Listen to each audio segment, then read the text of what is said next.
Hello, everyone, and welcome to the Armenian News Network Groong Week in Review for August 24, 2025. Today, we're talking with Tevan Poghosyan, who is president of the International Center for Human Development.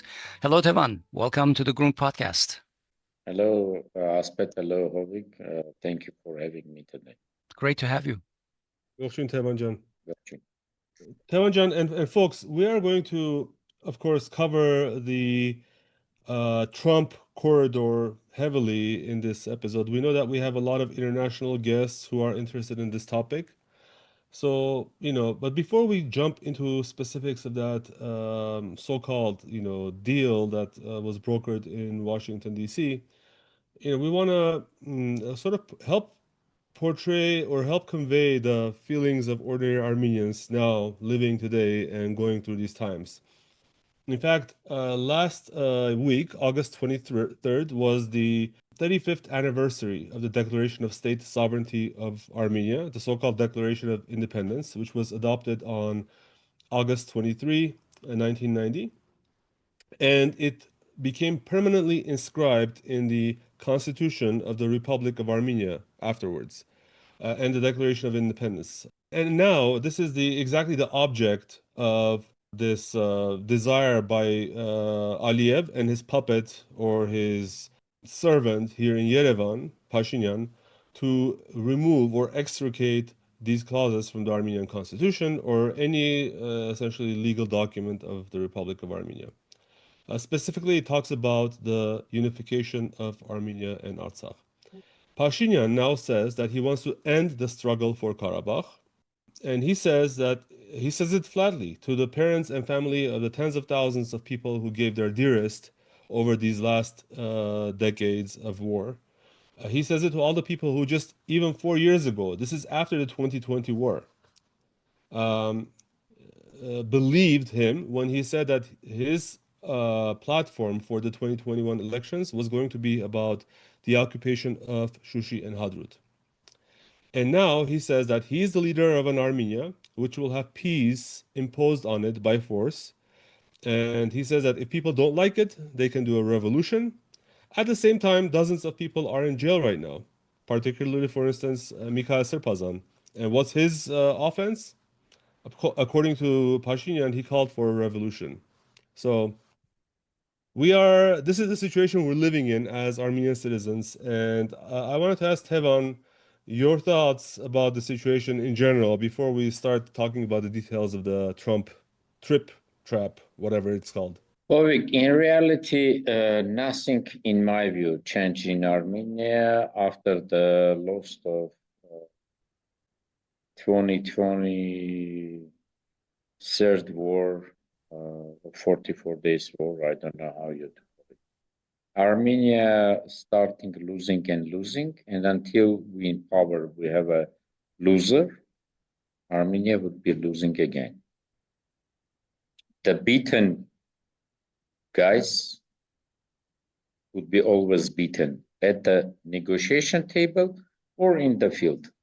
The only one truth that ever said by today's ruling leader is the only, let's say, statement which has been always said, that if the people of Armenia wouldn't wish that I will stay in power, they can do everything and I will not be in a power in the next 10 minutes or something like that. This is the only truth.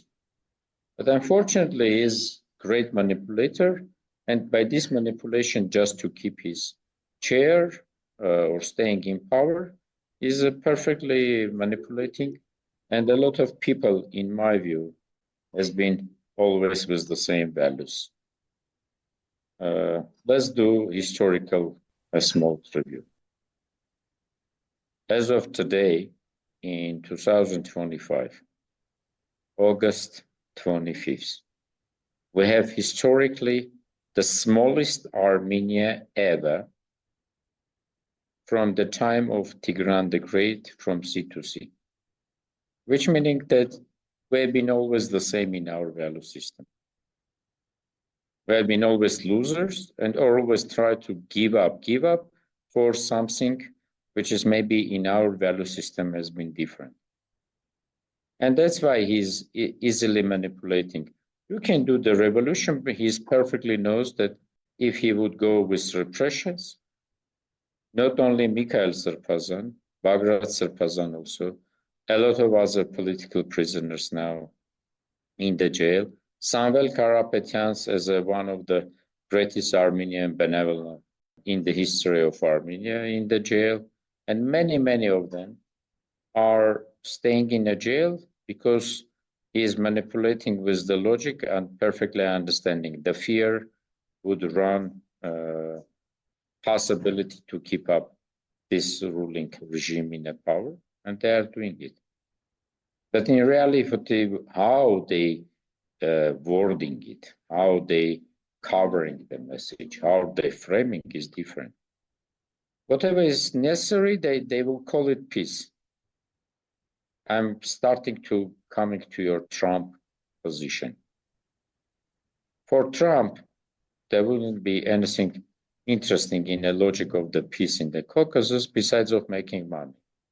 He's a businessman, and he's really, in his interest is the interest of America.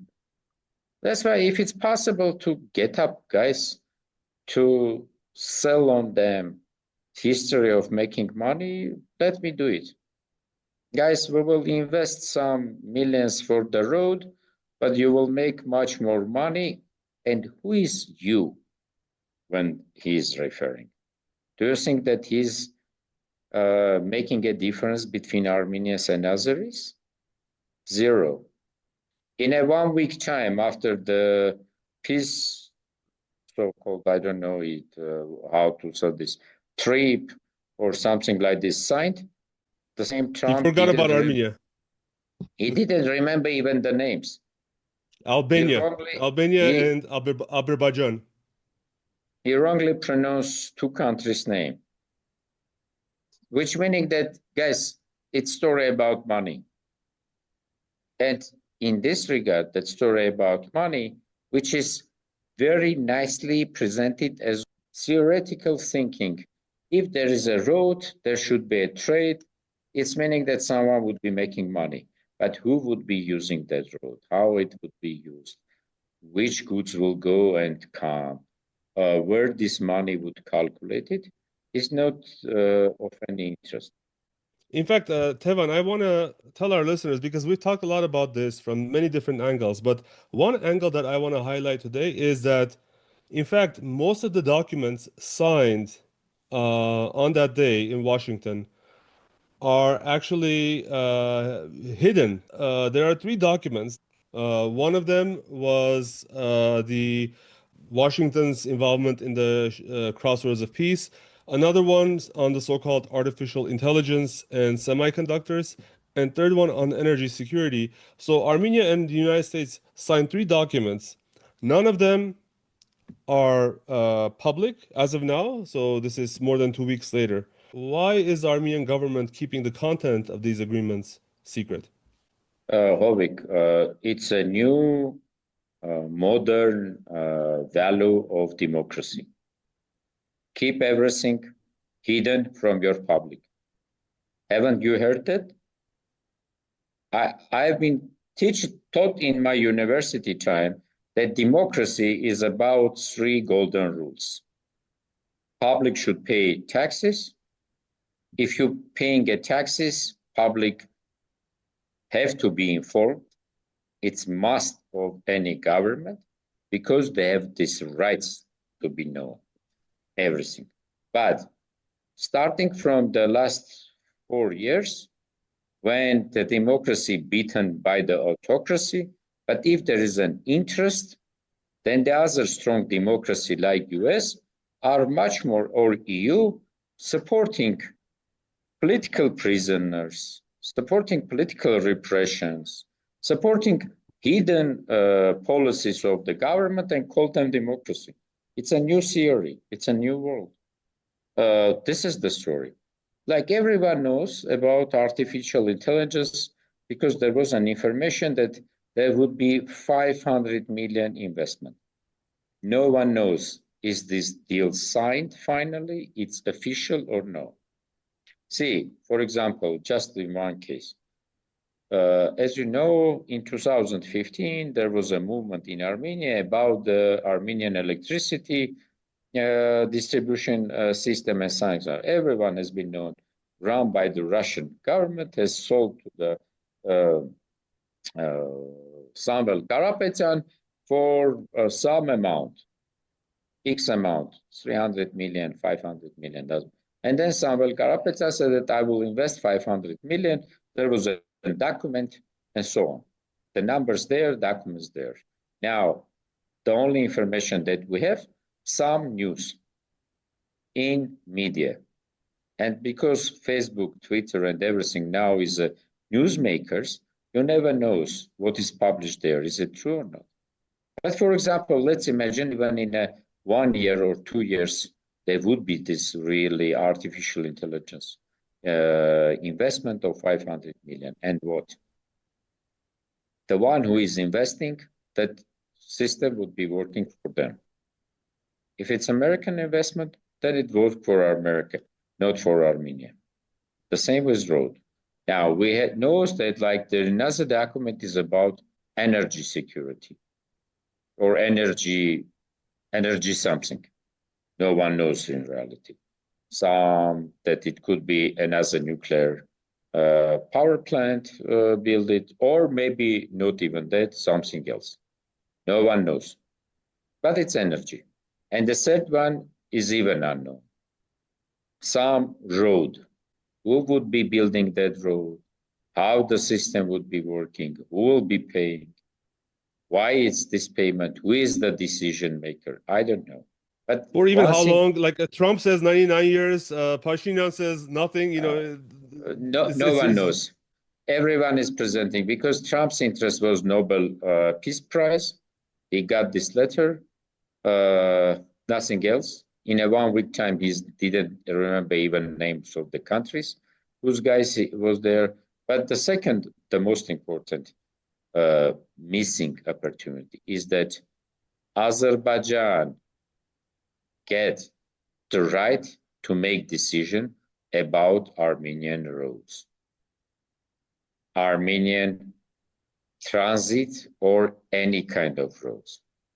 Because another signatory, Trump is a witness of this document. He is not the side of the contract.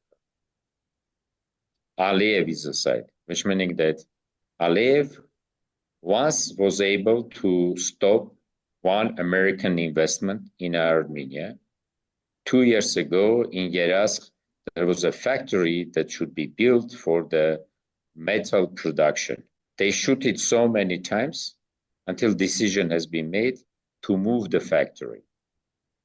Even American flags was there aired to show that it's American investment, but Azerbaijan shoot it, and it stopped.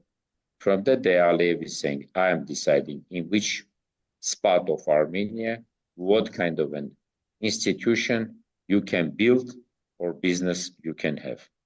And now it's official. It's now and this official. If last time, 2 years ago, it has been by shooting, this time it's official with the witnessing of United States of America, the greatest democracy in the world, the strongest superpower, that Azerbaijan has a right to decide whatever is going on in Armenia. US president is a witness because that road, communication, electricity, gas pipelines, railroad structures, everything would be decided if Azerbaijan is okay with it or not. That even makes the next question even more important to me because the Pashinyan team now is tripping over each other, if I can use that word, pun intended, saying that this TRIPP road will bring security guarantees to Armenia. What security can Armenia expect, even if the US has a stake in this route? First of all, it's not security guarantees, it's security challenges. Because, as you know, Armenia is living in this, let's say, world with not only Azerbaijan and Turkey as a neighbors. We have Iran as a neighbor. Would Iran be okay for the American presence? See, like I'm saying American presence. But who knows what will be the end? Because I know one thing. There is a laws of nature which no one can change. The one who is paying, he ordering the music. And I believe that Trump and US is a countries, whatever if they are going to pay, they would be the ones ordering the music. And as of today, I know what is the situation in the region. I perfectly can understand that editor or director of that music, conductor, wouldn't wish any success for Iran in the region. And as a neighbor, Russia, the same feeling.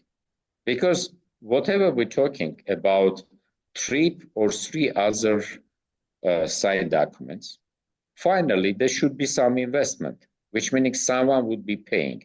And if that someone has still other relationship with Russia or Iran, it's meaning that they wouldn't be allowing that someone would come and say that Iran, let's enjoy this investment.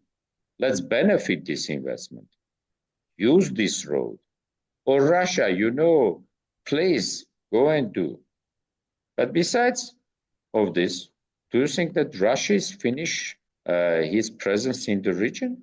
Yeah, what is the statement of the Ministry of Foreign Affairs of Russian Federation, which said that, but no one has canceled November 9 ceasefire agreements, specifically point 9 of that agreement. Now, can you imagine that US is paying for the roads which should be under the control of the Russian border guard? As of today, I cannot imagine.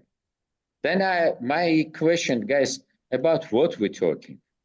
And the second, if so much everything is perfect, why Azerbaijan hasn't signed it finally, but said that this is something pre-signing element. Yeah.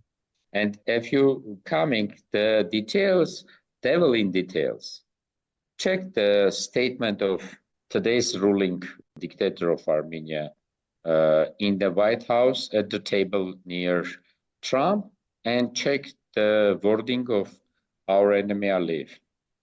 Yeah. Everything is clear. I was gonna say, so when Pashinyan came to Yerevan, he gave a 30-minute speech where, and someone counted this, but in this 30-minute speech, he used the word peace 50 times.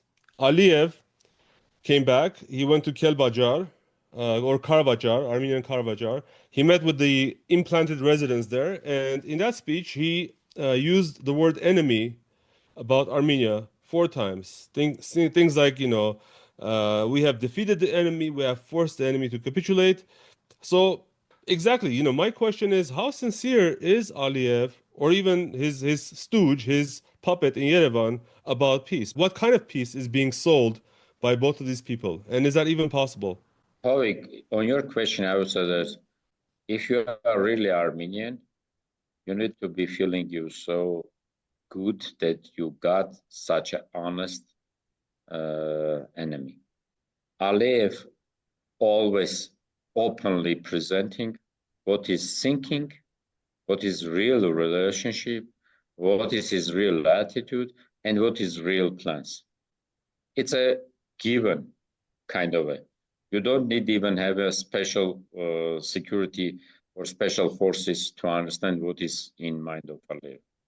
He's wishing to destroy Armenia, and he's doing it. And he's openly telling it. The only problem as of today is that his Armenian nation would wake up, and as, for example, has been said by today's ruling government, if the nation or people would wish, I wouldn't be staying even 10 minutes in a power. The only one problem is here, how long Armenian nation would be standing if we living in a logic that our nation is the same who has been initiating and generating Karabakh movement back in 1988, who has been the ones who has been fighting and taking everything to the August 23, 1990, not 91, as today ruling dictator has been made. It's not mistake. It's not mistake. Believe me, it's not mistake. He perfectly understands it, that he is talking about 90. It's meaning that he need to say that Artsakh and Hayastan, Karapetyan have been the same root and beginning of the independence.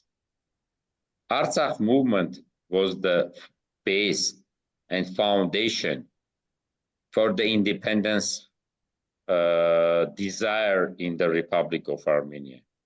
Yeah. This is the same. That's why it's not mistake. He's done it specifically. But the most important, let me say, and whenever it's in the air, next day I will find how to explain it in a different word, how to manipulate by this. That's why whenever it's needed, it's Artsakh is Armenia and full stop. Whenever it's needed, we will go that our pre-election campaign is about deliberation of Hadrut and Shushi. And whenever it's needed, Artsakh is a security threat for occupied Republic of Armenia. Okay, now we all know that the TRIPP agreements were essentially memoranda of understanding, an intent towards a certain goal, like the Trump route, which probably many are doubting would even happen.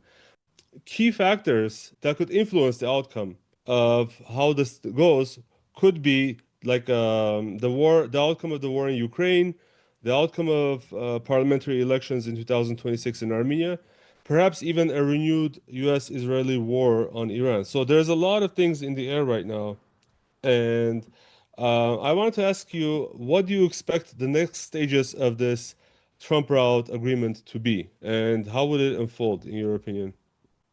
Honestly saying, for me, it's understanding of intention, how you said it.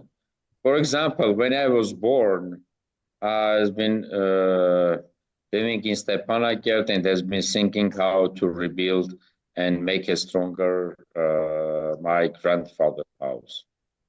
Then the life changed me, and then I've been in Armenia and been saying with the big family, I need to build a house. Then you visiting architect, telling him your some dreaming elements. But the moment when architect is putting a painting, then you go to the engineer construction guys, and he's making so many differences on the possibilities, what is possible or not possible. Now, in Washington, D.C., they have been speaking, I don't know even if they've been discussing on something on the map. But imagine next day, some construction guys coming and saying that, here's a mountain. I don't know how I will be going here with the tunnel or do whatever. We're thinking that it should be $42 million investment. Now it's $420 million investment. We are not agreed on this, and something would stop. Or as you said that, US and Israel fighting Iran. Iran is retaliating. I don't know what will be here. Azerbaijan and Turkey is attacking and taking it by force. Russia is saying that it's enough, more than enough. I have an agreement on November 9, and besides of that, South Caucasus is historical, my interest part. Or maybe the China saying that, I put so many investments to build up a railroad to Tehran, that from Tehran, that railroad should take from through Armenia to Batumi. Who said that it should be controlled by the US? Because there are so many if, who knows how, when it will be calculating. Yeah, TRIPP is a nice Hollywood scenario. But depending on who would be the editor of this final movie making, and you perfectly better than me knows, there are so many books written by authors, but whenever the movie is done, so many stuff are changed from the book to movie. And it's in reality, I don't think that it would be so simple. And I believe that in upcoming still year or two, it would be just a point of manipulation by way stronger on the information war. Tevan, I want to ask you a little more about Iran, as you mentioned, because last week President Masoud Pezeshkian made his first official visit to Yerevan, and in fact, it was the first time since 2019 that an Iranian president had visited. More than 10 agreements were inked covering politics, culture, energy, science. Yet overshadowing the handshakes was the elephant in the room, the so-called Trump route. And Tehran has long resisted any redrawing of Armenia's maps. And as you mentioned, it would not want anybody else to be in control except Armenia and Iran, any kind of corridor that's going to go through that. But the announcement of TRIPP in Washington split opinions in Iran. Supreme Leader Khamenei's circle and the IRGC issued a sharp rebuke and even military threats, maybe, while the more constructivist camp of the president and the Ministry of Foreign Affairs struck a cautious, measured tone. As Hovik mentioned, Armenian officials have been tripping over themselves, trying to swear that the corridor will not ruffle Iran's interests or chip away at Armenia's sovereignty. But after leaving Armenia, Masoud Pezeshkian made a tweet saying, "Our concerns regarding the presence of third-party forces near our common borders must be fully addressed." So it seems like during his visit, the concerns went from seeming to have been addressed to must be fully addressed. Does it seem like Pezeshkian returned from Armenia with more questions than answers about Iran's concerns about the Trump route? Today, you even can know that he has talked with the President Putin, and there was even another formula discussed, that all regional issues should be resolved by 3+3 formula. If you didn't follow still news, then you need to know that Pezeshkian and Putin today start to talk and presented that information that in their views, issues in the region should be resolved by 3+3 format questions, which meaning Russia, Iran, Turkey, Georgia, Armenia, Azerbaijan. There is no any US. Second, I think Iranian diplomacy also learned the new approaches of democratic world, that when it's needed, dictator can be a great leader. Trump sent a photo to Aliyev with such a signature that you are a great leader, which meaning that democracy is congratulating autocracy as a great leader. The same way is Iran. Their religious leaders can say that, okay, I can go with the strong message. Our civilian leader, you're making this nice move. World is manipulating with us. We have been trying to deal a nuclear deal. Instead of that, we got the 12 days military attacks. Now we will be plagued by the three guys. Military forces, one message. Religious leader, one message. Civilian, one message. Today we can change like this, next day like this. So like if you're following the Pezeshkians, he kind of at first welcome, calmly. Then it has been visited here with some messages. Then he went to Belarus with a bit stronger messages. Then today by phone with Putin, he changed it. Can you guarantee that if even today Trump's making a statement, we are not paying any more for Ukraine war, he wouldn't be saying that, guys, I'm not going to pay for anything that Iranian and Russian trucks would be benefiting. Because whatever he said in the beginning, this is a road for everyone. If everyone, again, I'm saying that I'm not able to change my geography. My one neighbor is Iran, another neighbor Russia, and finally China built a railroad to Tehran for its communication. Is US going to really put the money for benefiting of these three countries? Ask yourself and get the answer. I don't know. I have a very big suspicions about this. Or finally, they would say that, you know, guys, there should be only Azerbaijani, Turkish, and Europeans passing this road. And then we would be having another problem. Again, I'm saying that, yes, until it's Hollywood scenario, everyone can manipulate in the media as they wish, depending who is strong. But when it's coming to the reality to fulfill on the land, there should be an engineer, construction, worker, and finally bank endorsing your credit or saying that someone is paying. Until it's not there, this is a nice project about what could be a lot of materials written, but never fulfilled. Tevan, you mentioned the 12-day war.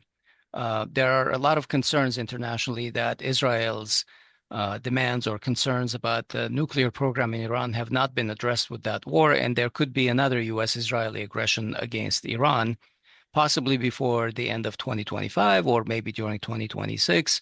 If that were to happen, do you think that Iran has the bandwidth to defend its so-called red lines about the Armenian-Iranian border sanctity? As much as they can, as much as they're able, as much as they would be ready, and as much as it's in their interest. But can you tell me what is the interest of Iran to defend the Armenian border? Is it because of nice Armenian ice? Well, they are defending Iranian interests, not just Armenian interests. They're defending their own. And then what is the Iranian interest? Our Iranian interest for this border, in which is the reason? Until we are not asking why Iran is wishing to defend it. It's meaning that they have something. Imagine Iran is defending that I need Armenia, not Azerbaijan and Turkey, passing through this place. Because Iran has a road through Azerbaijan. If it's only Iran, Russia, they have a Caspian Sea. They don't need neither Azerbaijan nor Armenia for this road. Much cheaper, much easier, much direct, much secure.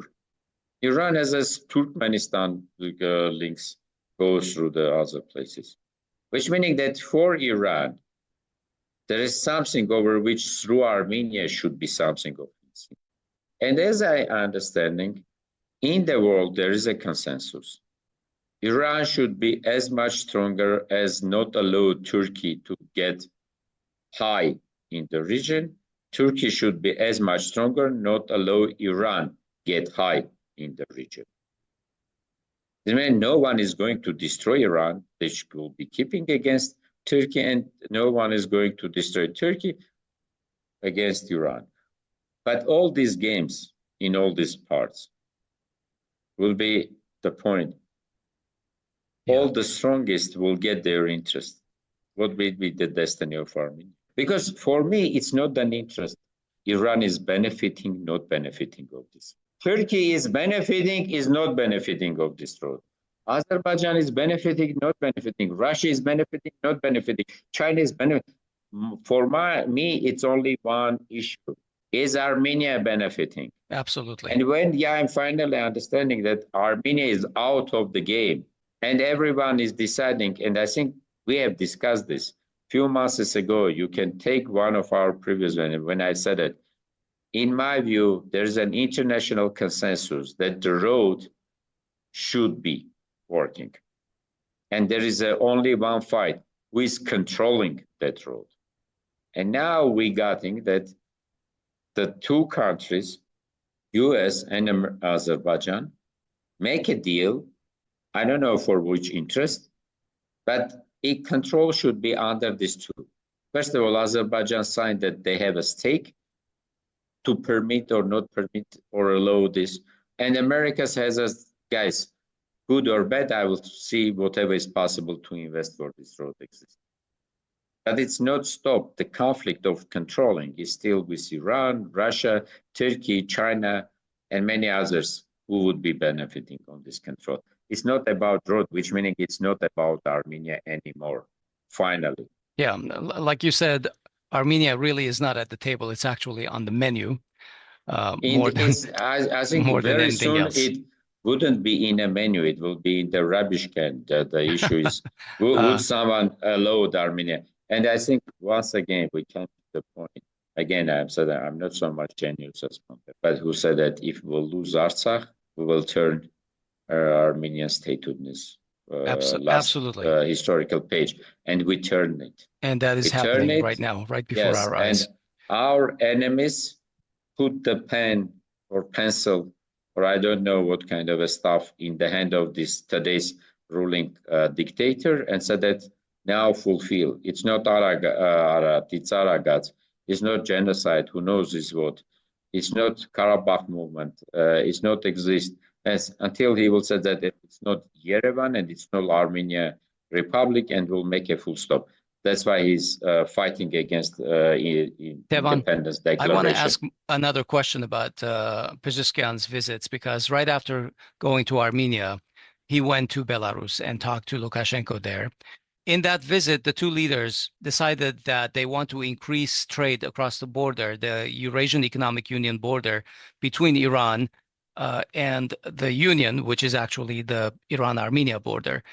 How should we read that signal? Should we read that as indicating critical stake in the border and the sovereignty of Armenia over that border? What are they saying? Are they saying that they are going to defend their economic interests there? I say like I would say that it's such an untrustful situation with Yerevan that he's went to another capital of Eurasian Economic Union, Minsk, before he would finally speak with another capital, Moscow, which is done today, about the following, that guys, as I said, that I have an interest with the cooperation with Eurasian Economic Union, but then you need to discuss how we will be keeping up this border. Because I'm now an associated member and signed a treaty to join this custom, all the properties, then I need to have a stake and trust that all the border crossing would be proper. And on that regard, he's trying to understand whatever. See, like Iranian civil president Pezeshkian also went to Shushi. He did. Parallel to his visit, there have been every day in Iranian media that they have full information that Azerbaijan has been helping with Israel by providing surveillance information, I don't know, something like this. And even from their territory, there has been attacks on Iran. But Pezeshkian went to Shushi. It's, I think, new policy of Iran on how they building up their democracy, trying to keep up the doors open, but also to checking their information. We never have been heard about the Belarus and Iran great cooperation or something like this. But Pezeshkian fly to Minsk. And finally, what is today? It has been, I think, the most important and issue deciding day was today when he speak was Putin.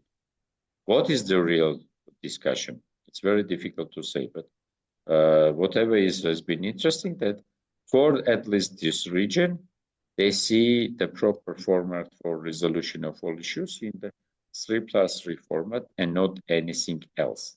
Tevan, this news from today is interesting because I should also mention that after this trip announcement, Russia's Deputy Prime Minister Alexei Overchuk also flew to Yerevan, and some of these issues were also discussed. But essentially, Overchuk reminded that Russia still has interests in the region.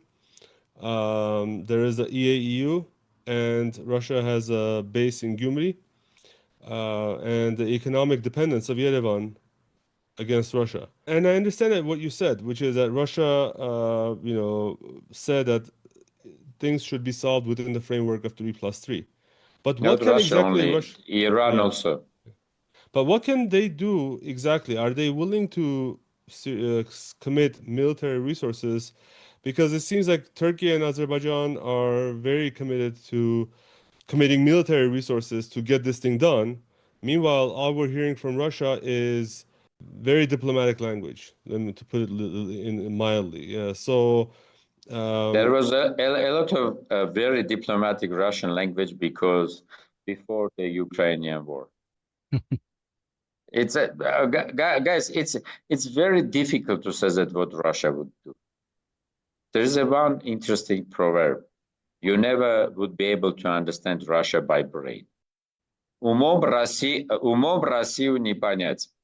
Yeah, by reason maybe. Yeah, that would be by like reason. Yeah, it's very difficult to understand Russia by reason. You never know. But who said that 100 years ago there wasn't been a Russia 11th Red Army who penetrated the region and make a Sovietization of Georgia, Azerbaijan, Armenia, and so on. I don't know. It's very difficult to say. But imagine Russia and Azerbaijan signing an at least like a union documents, friendship, I don't know, something like this. But then one day Russia's attacking all Azerbaijani diaspora guys, and then next day the Russia attacking all Azerbaijani investment in Ukraine. Who said that? The next, I don't know, this UVA or some missiles will not fly to one side. Let's not forget the world changed. Turkey can shoot Russian plane. Russia can fight something else. Tevan, and Azerbaijan can shoot Russian helicopters. The same way. With Russia impunity. Russia can shoot the Azerbaijani airplane. And It you is never a different know. world. That's why I'm saying that it's very difficult to play. It's all coming to the point how they would be reading their interest. In this regard, Hovik, your question is following. Do we as a state, as an all institutions, or possibility to influence on the others reading their interest? Once we've been very proud nation, always saying that Armenian lobby in the US is so strong, they can do everything. Armenian lobby lost 9/07. Armenian lobby is not able to do now anything. Armenians has a big influence in Russia. I don't know, they can do something. They not now having Samvel Karapetyan even there to do something. Armenian lobby once has on Charles Aznavour in France. Armenian lobby don't having anymore anyone in Paris to influence on there. Now, other countries can decide, shoot each other, fight each other, make a deal with each other, make a peace with each other, make a trade with each other. How much we have now ability to influence the others, read their interest in a way that they will think about Armenia. Because your question, would Azerbaijan and Russia or Turkey or Iran be able to fight each other to defend something? It's not so much interest of me as what if they one day decide to shoot, on which territory it would be. If it's about destroying Armenian territory and someone else is capturing, what is the difference? Is it Azerbaijan, Turkey, US, Russia, China, or someone else? It's captured Armenian territory. It is not anymore Armenia.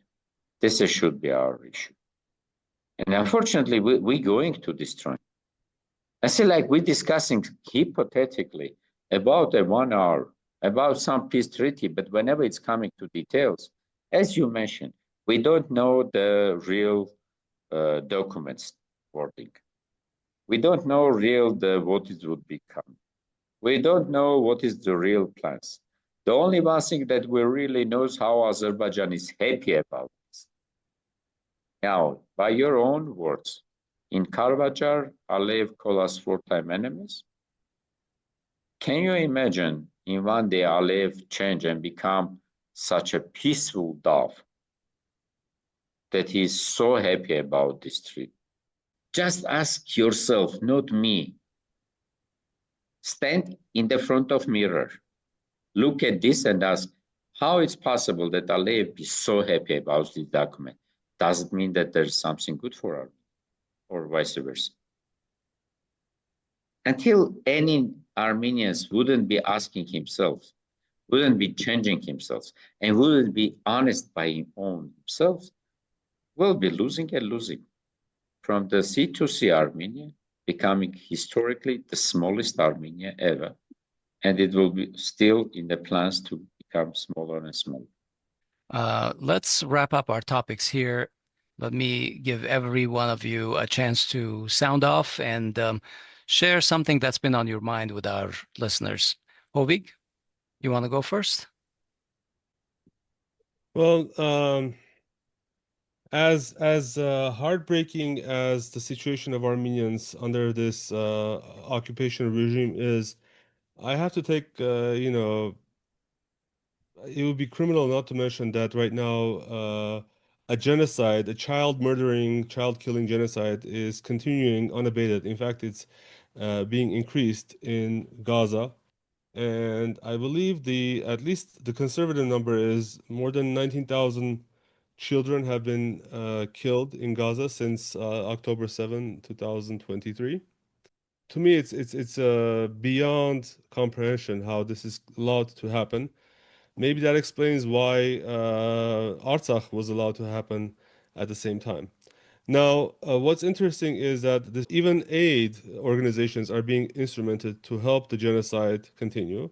And I'm talking about the Gaza Humanitarian Foundation, which is, they closed down UNRWA, they closed down all the aid organizations, which previously were distributing aid through 400 distribution points in Gaza.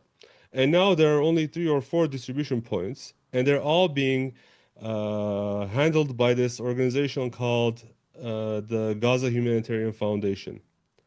And if you've been watching alternative media, you would know that there's this Lieutenant Colonel Aguilar who is coming out in public about what's really going on. Basically, this Gaza Humanitarian Foundation, which is allegedly controlled by the government of Israel through, shady means, basically is starving all the survivors who weren't killed by bombs.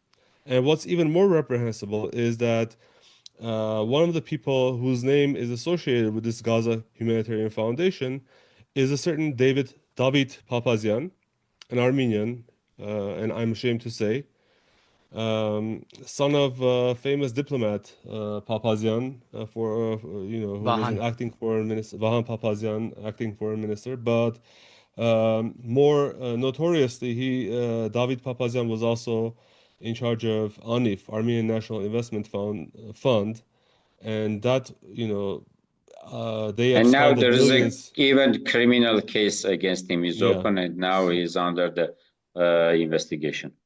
Yeah, Middle East Eye published a story where they have referred David Papazian for a criminal investigation. The journalist involved, his name is Elis Gjevori, I believe I'm pronouncing that correctly. He has reached out to me asking why the Armenian government is being unresponsive about his request. And I don't know whether to laugh, but if anyone knows any information about David Papazian, and if there are any investigative journalists in Armenia who want to be involved in helping Mr. Gjevori to do this investigation on the Armenian side, please reach out to us and I'll put you in touch. And I think it's important to help achieve justice. And if even one Armenian finger is involved in the Gaza genocide, I want to cut that Armenian finger off. Yeah, thank you, Hovik. We'll try and find some good links and put them in the show notes about this. Tevan, what's on your mind? I'm honestly now saying that maybe it would be perfect to have our discussion on September 1st, but maybe it's even better that we have still 1 week. I would call, beg, ask for all Armenians in the world not forget about September 2nd, Artsakh Independence Day. It's a 1 week time. And we need to remember it. We need to raise our voice. We need to keep up this movement alive.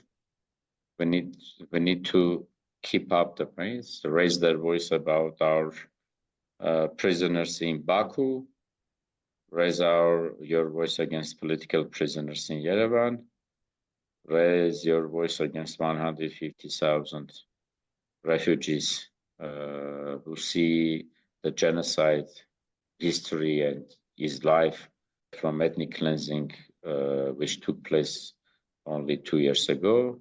Keep up this movement on the part. Nothing else to say that Gaza genocide is really bad.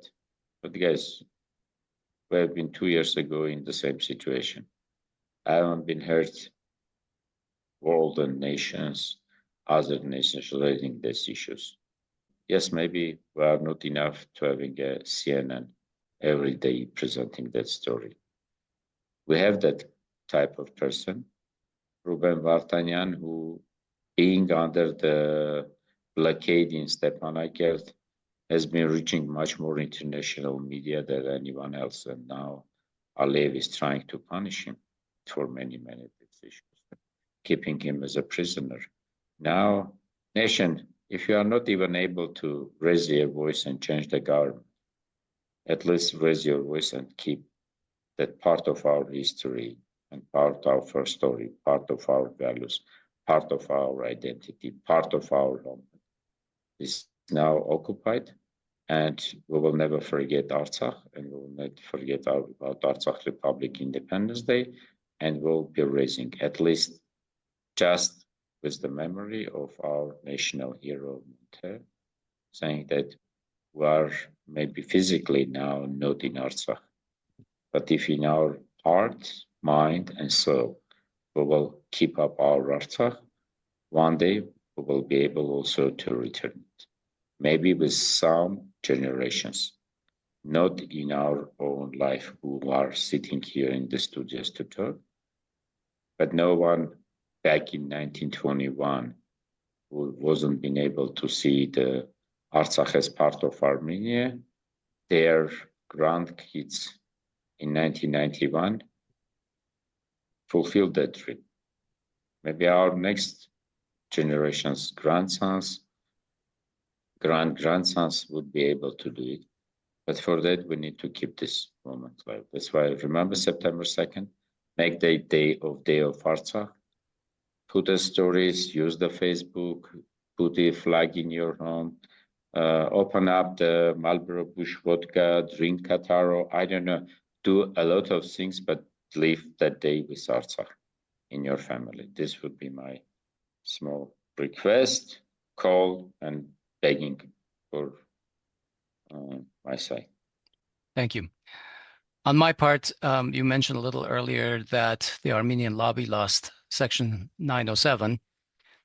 I won't talk about who lost what, but I was thinking when you were saying that when Armenian poets say, Armenian nation, your salvation is in your unity, a lot of people start taking those words as if they are pablumi, they are feel-good sentences without consequences.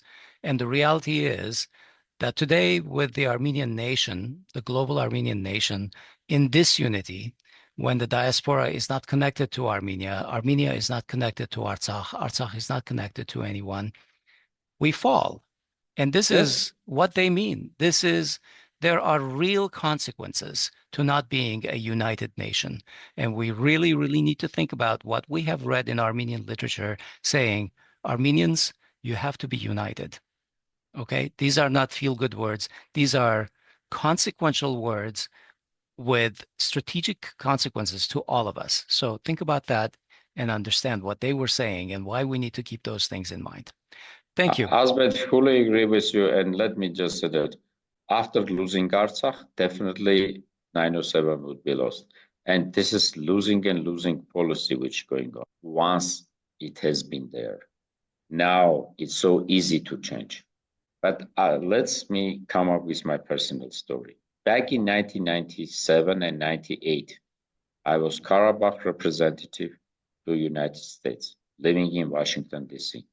I remember how in 1998, ANC, which is in this rewarding, let's say, Dashnex, Armenian Assembly of America, in DC, you can say Ramkavar Sanchak, I don't know, so the all other groups, personnels, fighting together, unified, and keep up 907, even with at that time. That's why I said that whatever we, from one side we lose, we're losing, and there is no anymore bet. And that's why I'm saying thank you for this, your words and mentioning. Unity is the victory, but that unity, I hope that once Artsakh be a root of unification, if we will remember and keep up these issues, one day maybe we will again wake up with unified approach. Thank you for your Thanks for joining us, Tevan. We appreciate your time. Thank you. Thank you.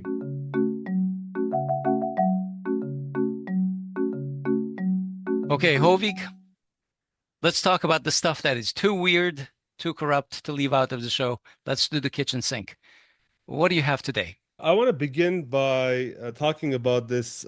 So we know about the story about Samvel Karapetyan, one of the most famous Armenian benefactors who is in jail right now. And he has vowed to start a political campaign, and that seems to be now in full swing. And they're going Our for Way, Mertzevov. Yeah, it's called Mertzevov Our Way, and they're saying that they're going to vie for the 2026 elections. I'm very interested to see the polling numbers that they start getting, because I don't think they have been featured in any polls.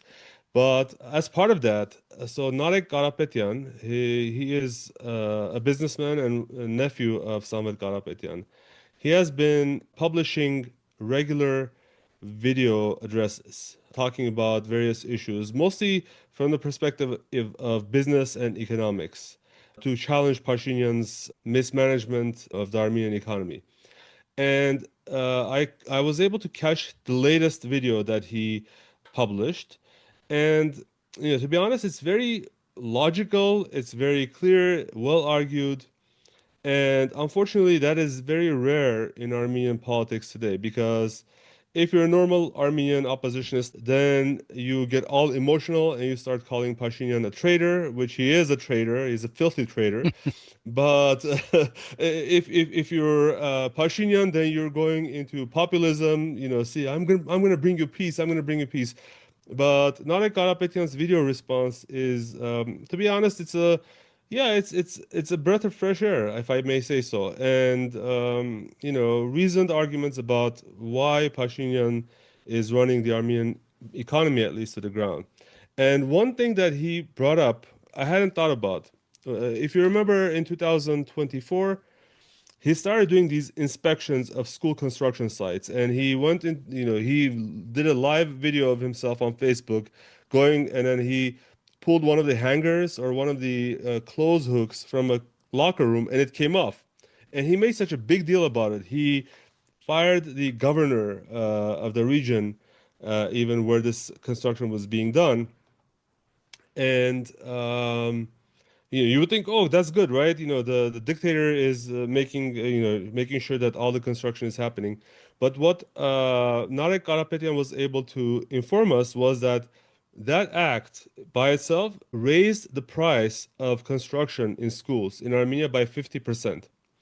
And he argues that this is now it was a wrong signal or wrong impulse to communicate, because construction companies are now emphasizing, making the construction inspection proof, so that someone like Pashinyan wouldn't be able to find any faults on the last day of the contract, and then make a mockery of their work. But all the real problems, the real issues, are being hidden underneath, right? So people are going to prioritize looks over security, over safety, and things like that. But Hovik, yeah. do you think a rational approach, fact-based approach like Narek is trying to do in his videos, is going to win over the populism of Pashinyan? I mean, you and I have tried to be extremely fact-based and everything, and it seems like there's a limited audience for that. And then Pashinyan goes online and says peace 50 times, and there's this cacophony of his goons who go, as our great leader said, blah blah blah blah blah, and 5 million people are watching those things. It's I mean, disheartening. Do you think, I think the Narek? view, yeah, I think the view count of our videos gives you the answer to that. So, Well, the it's 1,000 or so people who viewed our videos, out of those, 200 who would be maybe Armenian citizens might enjoy this and might be influenced by this. But in reality, Pashinyan is a populist, and right now, this is a time of populism. So I'm very, very pessimistic whether this approach would work. But at the same time, I can't but not notice it, and I can't but not talk about it. So yeah. unfortunately, yeah, this whole election issue, if I may, I know we're going to be long on this one, but I have to say this because there's this big debate whether there should be impeachment or there should be street movement to remove Pashinyan, or Pashinyan should be removed through elections in 2026. Let's even put aside whether it's possible to win an elections when every single Western agency is going to support Pashinyan. We're seeing how like even Turks and Azeris are going to help Pashinyan out with this peace treaty and so forth. But the sad thing is that if it comes to elections, then Pashinyan's party will achieve some percentage of the votes, and they will not be held accountable to the treason that they committed against Armenians, which Mhm. is, yeah, if it comes to elections, I think Pashinyan will have at least a minority. That means that he will have parliamentary immunity and he will be just another politician and not behind bars. Yeah. Um, Hovik, I want to talk about this lengthy article that foreign policy advisor Jirair Libaridian, he was the foreign policy advisor to the first president, Asbed Bedrossian, and he wrote this article about the August 8th meeting in Washington between Trump and Aliyev and Pashinyan. Yeah, I think it was in aravot.am, right? We'll put the link in the show notes. yeah, August 18, Aravot AM. Thank you. I didn't remember the date, but it was in Aravod, and I will have that. And you can put it in your Chrome browser and have it translate to English if you don't read Armenian.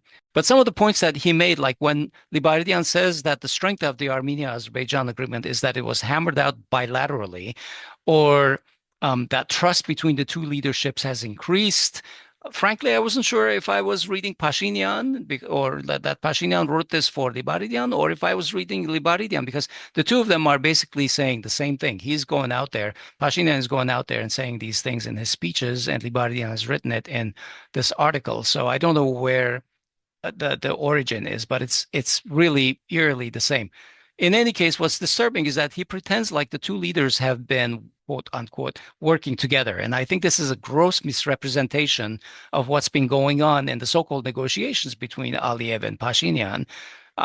Hovik, name one thing that Azerbaijan has agreed to in these so-called negotiations.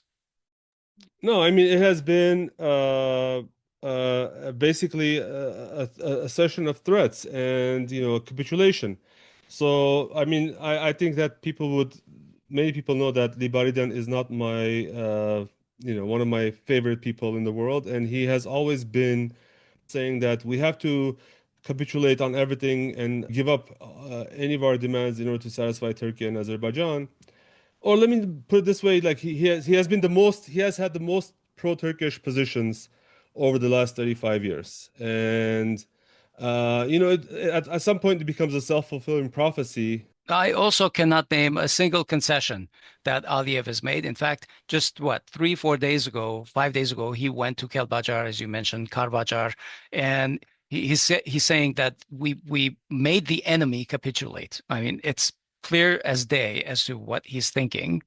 And if everything has come at the cost of Armenia capitulating on issues or conceding, I don't think that is to be called working together. If Libarian and others consider that Azerbaijan has conceded something by not attacking Armenia further or killing thousands of people, they consider that working together, then it's hard to consider these guys as experts worth listening to.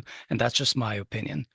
I also want to note that everything in Armenian interests are left out to hoping. Okay, read the article.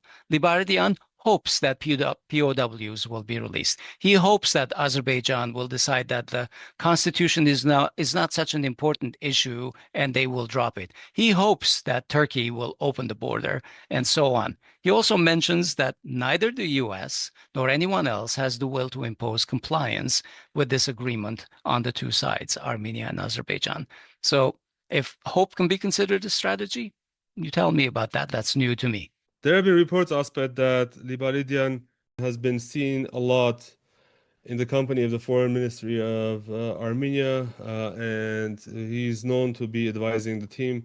I'm not sure how accurate those stories are, but I would, at least seeing what Pashinyan is saying and seeing what Libaridian are saying, it seems to be a very close match. Okay. Hovik, how many times did Libaridian talk about Artsakh in his very long article? Not once did he talk about Artsakh. Karapakh is mentioned only to refer to the war, the issues that concern Iran and stuff like that. So for Libaridian, it seems like there's no Artsakh cause. There are no Armenians who were wrong. There was no ethnic cleansing, no human rights, nothing. Nothing. To me, it seems like when Libaridian puts on his hat as an analyst, he removes his hat as an Armenian. The fact is that you don't have to be an Armenian to talk about human rights, to talk about self-determination, to talk about the fact that 150,000 Armenians are now homeless. And when you don't even mention the word Artsakh or the rights of the people of Artsakh, which does involve them being able to collectively return, to feel secure, and to be able to visit the graves of their loved ones, the ones who have given their dearest in all these wars. If you're not talking about that, then you are talking about an imposition, like a Versailles type of humiliation, and we know how far non-dignified peace can go, and it won't go very far. So. Yeah, So I mean, unfortunately, yeah. thanks for saying that, because I think that that's also very important to keep in mind that when people say there needs to be a dignified peace, this is what they mean. If it's not a dignified peace where one side is clearly a loser and comes out of it sore, even if they sign on the dotted line, the peace will not last. Exactly. Right? That's the problem. Okay, we will put the link to this article in the show notes. Check it out. Thanks. Yeah. So, folks, I want to also bring to your attention that this saga between Russia and Azerbaijan it does not seem to be dying down. And most recently, I saw that the Russian government has put many of its top spokespeople, people talking heads who frequently appear on Russian state television, who are known to be pro-Azeri. So Russia has deliberately classified them as foreign agents. So, as you may know, Russia has a pretty strict foreign agent law. Among them is Sergei Markov, who was one of the so-called bloggers and experts who was frequently featured on Russian state TV. And all these people are now being classified as foreign agents, and this is bound to have effects on what is communicated in Russia, because frankly, sometimes the voice of these people was amplified by Russian state media in the past, and I'm hoping that Russia curtails these caviar pundits. Yeah. So good riddance, Sergei Markov. So we talked about this in the past. The Stockholm Arbitration Court had ruled in favor of Samvel Karapetyan, whose electric networks of Armenia were being nationalized by Pashinyan. And so just last week, Pashinyan approved the decision to allocate $3.25 million from the state budget to hire a U.S. law firm to defend against the Stockholm Arbitration Court. Yeah, absolutely. Certainly, there seems to be no lack of funds when it comes to fighting Pashinyan's cultural wars. Asbed, well, besides the subvention funding of pet projects and enormous, inflated school construction budgets, is there also like funds that are allocated for defense? What do you know about that? I think that was in the news recently. Well, yeah, just last week, Pashinyan said that there would be no increase in defense spending in 2026 in the budget that he plans to unveil in September. Um, as you know, the 2025 budget allocation for defense was $1.7 billion. Of course, we have no idea how much of it has actually been spent already. I mean, I certainly don't know how much of it has been spent. So while Aliyev is spending $5 billion a year on defense and threatening Armenia and calling it the enemy, Armenia is lowering its defenses and begging for peace. Yeah, it sort of reminds me of dogs rolling on their back and showing their Yeah. bellies. Yeah, pretty much. Exactly. But we're pretty sure that Iran knows that it doesn't take $5 billion a year to destroy an unarmed Armenia, right? So they know what enemy Azerbaijan really is targeting with all that defense spending. Do you want to talk about one of your favorite people in civil contract? Yeah, there's this piece of shit called Arsen Torosyan, and he has been actually on Twitter before this last week. He was on Twitter calling everyone a dashnak. So last week, Arsen Torosyan resigned from his mandate from the parliament. Remember that Torosyan was a failure as a minister of health before and during COVID times. Armenia had astronomical rates of death from COVID because of his policies. So, that prompted Pashinyan to promote him to become chief of staff of Pashinyan, and He failed at that so too. He, yeah, so he resigned, but before you celebrate, you should know that he resigned because reportedly he's being slated to become the new Minister of Labor and Social Affairs. there's always a long line of rubber stamp dickies lined up for this civil contract mandate for the parliament. So, like you said, there's absolutely no reason to celebrate here. As one friend recently wrote to us, never underestimate the persuasive power of a steady paycheck, Hovik. So where did the current Minister of Labor and Social Affairs go then? Can I give you guys a hint? Sure. Well, Lilit Makuns, Pashinyan's English tutor and a dish rag who got appointed as ambassador to the United States, announced that she's completing her tenure, Her illustrious tenure. yes, as an ambassador on September 1st. So that is your hint, and we'll see what happens afterwards. As terrible as she has been, Hovik, I still don't know if there's anything to celebrate there because my experience with this administration, this regime, is that things only get worse. Anyway, thank God Trump ended the conflict between Azerbaijan and Albania. I'm pretty sure that people who are following news about Albania like woke up one morning and started reading this news about the conflict between Albania and Azerbaijan, I'm So they're surprised he looking didn't at the call it map, Badiljan and Albania. Yeah. Yeah, we should make a commemorative map of Albania with Azerbaijan as neighbors, and I don't know. I've been thinking about merchandise on Groong, and this might be a fun one. Yeah. Well, we can't blame Tatump too much for this misstep. After all, maybe he needs some kofefe. Who knows? All right. I guess we should be done. This was our weekend review show, folks. We recorded it on Monday, August 25. We were talking with Mr. Tevan Poghosyan, who is the president of the International Center for Human Development. He was an MP in the National Assembly between 2012 and 2017 from the Heritage Party. And from 1997 to 1999, as he mentioned, he served as the Nagorno-Karabakh Public Affairs Office Director in Washington, D.C. And folks, before you go, you know that we're the only independent news media covering, the region of Azerbaijan and Albania, with so much Albania in the fervor South that, Caucasus. yeah, with so much fervor that we produce at least twice a weekly podcast. If you appreciate this, then do us a favor, open up Spotify, open up Apple Podcasts, and subscribe, like, and comment, and share our content there. Help us. Actually, we're doing good on Spotify, but now that I'm looking at Apple Podcasts, we are not. Yeah, we're behind the foreign-funded agencies on that one. So help us change the situation on Apple Podcasts. Okay. Well, I'm Asbed Bedrossian in Los Angeles. And I'm Hovik Manucharyan in Yerevan. We'll talk to you next week. Bye-bye. Bye-bye.